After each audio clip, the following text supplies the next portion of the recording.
Hello there and welcome back to another video. Today it is going to be Thanatos versus Thor. Again, Thanatos from God of War goes to Sparta and Thor from God of War Ragnarok.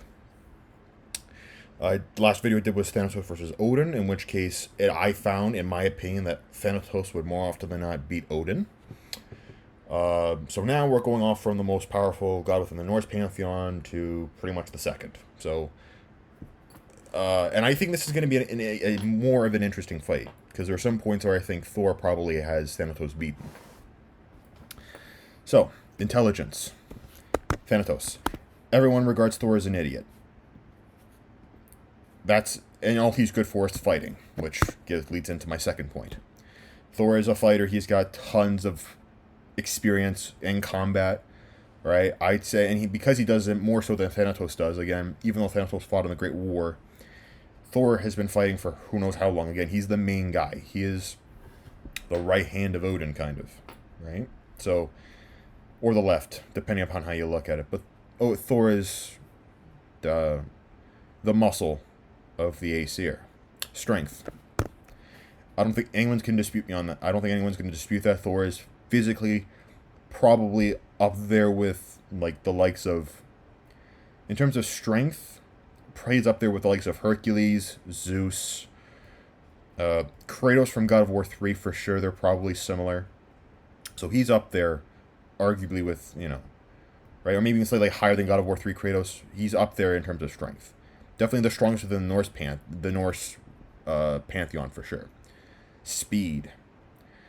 Based on lore and scaling, apparently Thanos is like outer-versal. Based on the fact that his own dimension is outside of time and space. That's the whole concept as to why he gets speed. Durability. In terms of, again, when you consider it, it took a lot to beat Thanatos. With Thor, again, punches.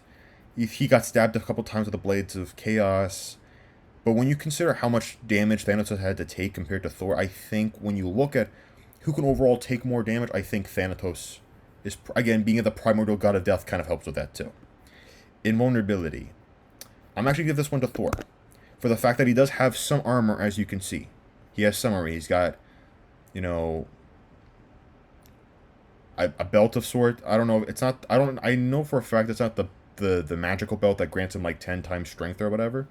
But he's got some armor here. He's got some shoulder pauldrons, some bracers or gauntlets. Or at least bracers. So he's got some armor on him. Thanatos has absolutely nothing.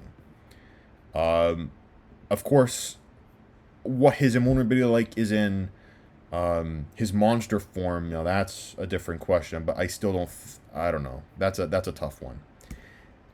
But I'm gonna give, for the sake of argument, I'm just gonna give it to Thor. Energy reduction and AP. I think in terms of attack potency, yeah, that's Thor. Versatility. Outside of Throw Mjolnir and Lightning Strikes, which, by the way, when you consider Thor's electrokinetic abilities, they're not even remotely close to Zeus's. His main AP is from him swinging Mjolnir. Throwing Mjolnir or literally directly hitting him with Mjolnir. Right? Like an actual, like, melee strike. In terms of versatility, I'm going to give that to Thanatos. Right? Again, he's got the ability to transform into a gigantic monster. He does I think he has flight, if I'm not mistaken. He doesn't have many abilities. Well, he doesn't showcase many. But Thor is very straightforward. Alright? And he's predominantly going to rely on using that hammer, if anything. Right? So now, X Factor and hacks. All things considered, I think...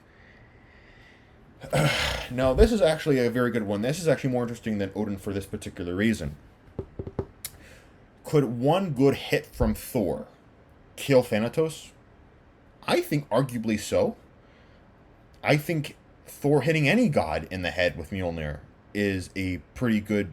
there's a fairly high success or a highly likelihood that he will kill them. Or at least really, they'll be dazed. With Thanatos, if you were to stab Thor with a sword, again, being that primordial god of death, especially if it's a good, well-placed blow, do I think he could kill Thor? Absolutely. At the end of the day, I think the main thing to understand about the differences is that, with at least with the weapons, is that the weapons for the Greek gods are primarily weapons made by Hephaestus, or they're somehow made by the gods themselves. The weapons made in the Norse pantheon are made by dwarves, right? Brock and Sindri being prime examples.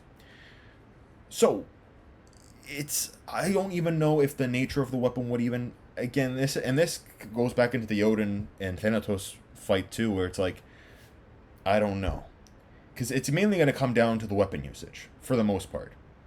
Because Thor can use Mjolnir with a high degree of effectiveness, no question. But do I think he could knock out... Do I think he could land a direct hit on Thanatos? He might be able to, absolutely. I think for the X Factor, in all honesty, I don't know if you're going to have to go to, like, other... Like, if you're going to have to ask yourself questions like, well, can Thanatos beat, or could Thor beat Zeus? Because Thanatos and Zeus are on par. And that is a video for another time. But in short, again, being the Skyfather, or being a match for a king of the gods, I don't think Thor could beat him. But at the same time, that's like saying, could Thor beat Ghost of Sparta Kratos? And that arguably is a toss-up. You could say Thor could win that one. So it's like, it's difficult to say,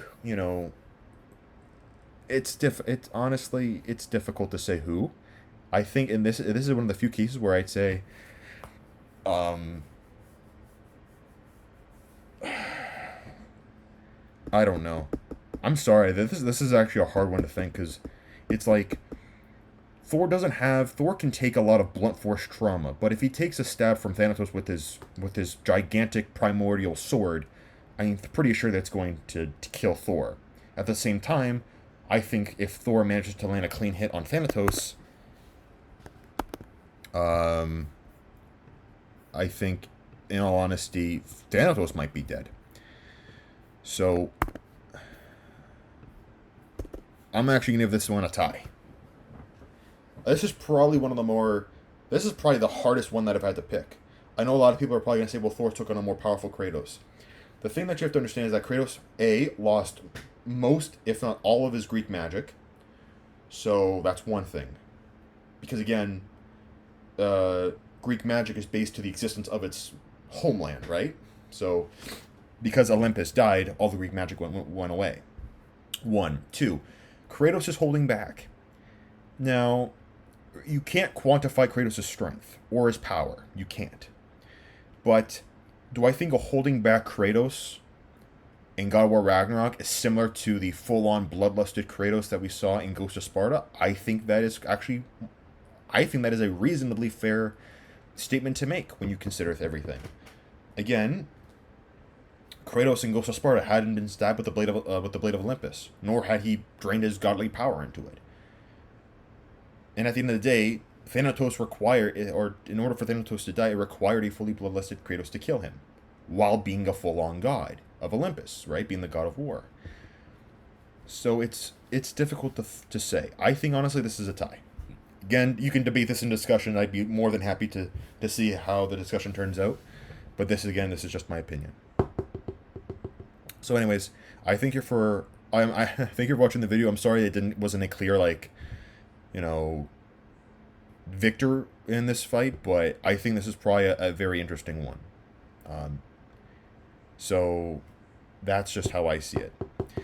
Anyways, I hope you enjoyed the video, and stick around. I got plenty more God of War videos to do, and I hope you have a good day.